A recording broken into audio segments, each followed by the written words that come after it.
Olá, eu sou o Dilan Della Páscoa, editor-chefe da agência Safras. Estou aqui com os analistas de Safras e Mercado, Paulo Molinari e Elcio Bento, e essa é a edição de janeiro do Pré-USDA, quando a gente conversa sobre as expectativas do mercado para o relatório do Departamento de Agricultura norte-americano, que será divulgado na sexta, dia 12. Tudo bom, Paulo?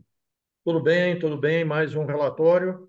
E esse relatório tem aí como atenção, né, o fechamento da produção americana. Elcio, como é que tá? Olá, Tudo boa tarde. certo? Boa tarde, Dylan. Tudo certo? Tudo certo contigo? Olá, Paulo. Mercado de trigo agora no relatório, tem um relatório, mais um relatório, na verdade, e o que chama mais atenção, acho que são os números da próxima safra de inverno que já estão sendo debatidos, né, pelo mercado. Então tá, para começar a gente vai conversar de soja, eu coloco na tela então os principais números que o mercado está esperando. Em relação à produção dos Estados Unidos, o mercado projeta uma produção de 112 milhões e 200 mil toneladas, um pouco abaixo do projetado no mês de dezembro. Estoques de passagem também recuando, passando para 6 milhões e 500 mil toneladas, um pouco abaixo dos 6,7 milhões, quase 6,7 milhões previstos em dezembro. Estoques globais também caindo, pelo menos essa é a projeção do mercado, caindo de 2 milhões de toneladas para 112 milhões e 200 mil toneladas.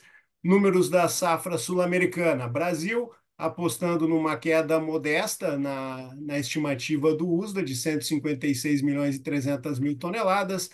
Em dezembro, o USDA projetou 161 milhões de toneladas. E na Argentina, o mercado aposta num crescimento de 900 mil toneladas na previsão sobre dezembro, que era de 48 milhões de toneladas. E nessa edição também serão divulgados os estoques trimestrais na posição 1º de dezembro. Mercado aposta numa pequena redução, com os estoques totalizando 81 milhões 150 mil toneladas, um pouco abaixo do de igual período de dezembro do ano passado. Luiz, o que pode impactar no mercado esses números? Alguma surpresa para esse relatório de janeiro? Bom, Dylan, com relação ao número americano, qualquer mudança aí não vai trazer um impacto relevante, a não ser que traga, né, que o USA traga alguma surpresa, né? São ajustes pequenos aí, de produção ou de estoques ou de demanda que não mudam nada o quadro americano, né? O mercado agora dá, o que pesa, né? O mercado dá bola para a questão sul-americana, né? Safra brasileira, safra argentina. Dificilmente o USA não deve reduzir, não vai reduzir a produção brasileira, né? Seria uma grande surpresa, não faz nenhum sentido ele não reduzir, está todo mundo reduzindo. Hoje mesmo a Conab, né, na quarta-feira trouxe a redução de safra para 155, a gente entende ainda que é um número um pouquinho alto para a realidade que a gente está vendo aqui no Brasil, né? O número de safras em mercado aí é mais próximo de 151.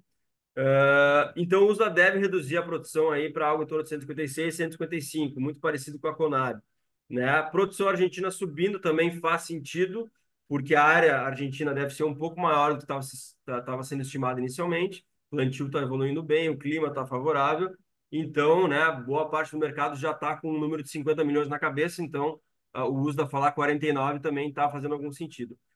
O grande ponto, né, Dylan, é o que ele vai fazer com a safra brasileira. Se vai cortar para 155 ou vai cortar menos, né? A gente entende que já poderia trazer um número um pouquinho mais próximo da realidade, mas a gente também acha que o uso é conservador, vai esperar os trabalhos de colheita acontecerem, começarem a acontecer para trazer um ajuste maior.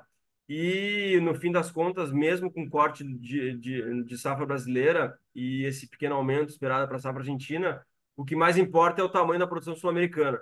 E o tamanho da produção sul-americana tende a ser maior em 2024 do que em 2023. E é por isso que o mercado em Chicago, mesmo com possíveis cortes aí de produção no Brasil, não consegue ganhar força, não consegue ganhar fôlego, né? É um mercado mais negativo, inclusive agora, mais nas últimas sessões, porque há uma tendência de confirmação de uma safra sul-americana maior que no ano passado.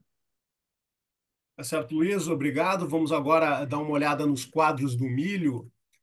Para o milho, o mercado está apostando numa safra 2023-2024 dos Estados Unidos de 386 milhões 600 mil toneladas, um número um pouco menor do que o apresentado em dezembro. Em consequência disso, estoques dos Estados Unidos em 2023-2024 também devem ficar pelo menos é o que o mercado espera, abaixo do número de dezembro, em torno de 53,5 milhões de toneladas. Estoques globais estimados em 313 milhões e 900 mil toneladas pelo mercado, abaixo do esperado, do indicado em dezembro pelo Departamento de Agricultura norte-americano. Em relação aos estoques em 1º de dezembro, o mercado também aposta numa redução na estimativa do USDA em relação aos estoques em 1º de dezembro.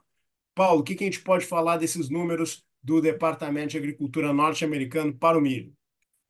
Bom, sempre é importante frisar que esse número de janeiro, né, número da sexta-feira, é o final crop, né, o número final da safra 23 americana, e é um número muito interno de dentro do USDA, e as empresas de consultoria não conseguem pegar esse número final. Então, às vezes, vem algumas surpresas, né, em termos de produção nesse dado final.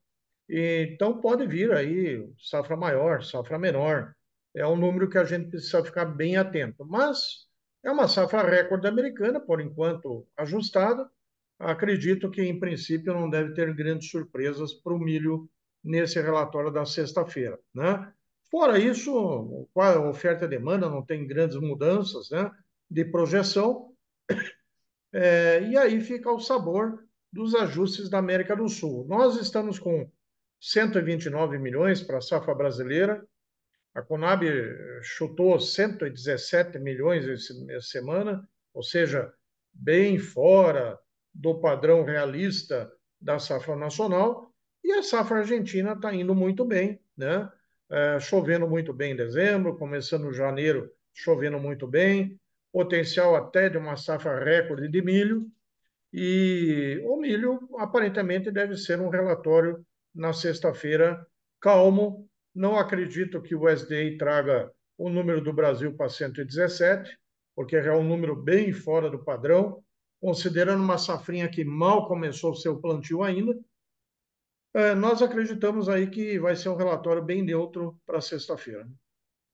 Tá certo, Paulo. Só retificando em relação à estimativa para os estoques em 1º de dezembro, na realidade, o mercado está apostando em estoques maiores do que o ano, do que igual período do ano anterior, totalizando 305 milhões e 500 mil toneladas. Bom, agora na tela vamos colocar os números do trigo para eu conversar com o Elcio Bento e ele fazer a sua projeção sobre o que o mercado deve ficar atento em relação ao relatório. Na tela, os números do trigo. Trigo para os Estados Unidos, o mercado aposta em estoques no final de 2023, 2024, de 19 milhões 900 mil toneladas, praticamente inalterado em relação a dezembro. Estoques globais também com poucas alterações, estimativa do mercado é de número de 258 milhões e 300 mil toneladas. Em relação à posição dos estoques em 1º de dezembro, o mercado aposta em um número de 37 milhões e 640 mil toneladas, um pouco acima do número indicado em dezembro de 2022. E nesse relatório há também a expectativa em relação à área de inverno dos Estados Unidos. O mercado acredita que os produtores norte-americanos deverão plantar 35 milhões e 900 mil acres, um pouco menos do que no ano anterior, quando a área plantada ficou em 36 milhões e 700 mil acres. Elcio, o que a gente pode falar e esperar para esses números de sexta-feira? Então, Dylan, também no trigo, né? A gente não tem aí grandes alterações na expectativa do mercado. A gente vê números muito parecidos, até porque é uma safra que já está consolidada, 23, 24. Alguns ajustes finos podem ocorrer aqui ainda no Hemisfério Sul, Austrália e Argentina, mas de um modo geral, uma safra que já está consolidada, por isso a gente não tem quase mudanças. A gente pode ter ainda, Dylan, alguma alteração nas exportações norte-americanas, porque a gente viu uma presença chinesa muito forte no mercado norte-americano, e isso pode fazer com que as exportações se elevem e, consequentemente, a gente tenha alguma redução dos estoques. Em termos globais, a gente tem algumas alterações significativas na questão de logística. O canal de Suez está sendo desviado, né, em função da tensão no Oriente Médio, especialmente no Iêmen. Isso encarece as exportações dos grandes fornecedores da Europa, do Mar Negro, e pode abrir alternativa, por exemplo, para exportações da nossa grande fornecedora argentina. Isso pode trazer algumas mudanças e um maior interesse também por trigo argentino, e esse seria também sentido aqui no nosso mercado. Mas são números mais dentro dessa mudança, né, de rotas, de alternativas de exportação, que em termos de estoques globais não traz grandes diferenças. A gente pode ter essas mudanças de alternativas de abastecimento. Em relação à safra nova norte-americana, um número um pouco menor, talvez impulsionado, né, pelos preços que não são tão atrativos em relação, são bem menores que o ano passado. Os estoques norte-americanos de 1º de dezembro é normal que sejam maiores que o do ano passado, a safra é maior, e até essa diferença de 5,4% dezembro a dezembro, ela é até pequena e talvez aí já sendo precificado alguma melhora dessas exportações norte-americanas que a gente viu. Mas não tem grandes alterações a se esperar. Aqui no Hemisfério Sul, na verdade, as safras da Austrália e da Argentina já foram ajustadas. Até para o Brasil, o corte que a gente projeta aqui também está muito parecido com o que o USDA está projetando. Então, acho que as novidades aí, eu acho que pode vir, talvez, das exportações norte-americanas, isso mexeria nos estoques também nos Estados Unidos. Fora isso, é um final de safra, né, de safra consolidada e sem grandes expectativas de mudanças. Tá certo, Elcio. Muito obrigado. Com a análise do Elcio, a gente vai encerrando essa edição do pré-USDA e voltaremos na sexta-feira, depois da divulgação do relatório, dos números, para avaliar se confirmou essa expectativa do mercado e também o impacto sobre as cotações. Agradeço ao Elcio, ao Paulo Molinari e também ao Luiz Fernando Gutierrez Roque e voltaremos na sexta-feira com mais informações. Convido a todos a visitar o nosso site safras.com.br, pedir uma demonstração da nossa plataforma Safras e ficar por dentro de tudo o que está acontecendo no mercado e que pode movimentar as cotações. Um abraço, pessoal.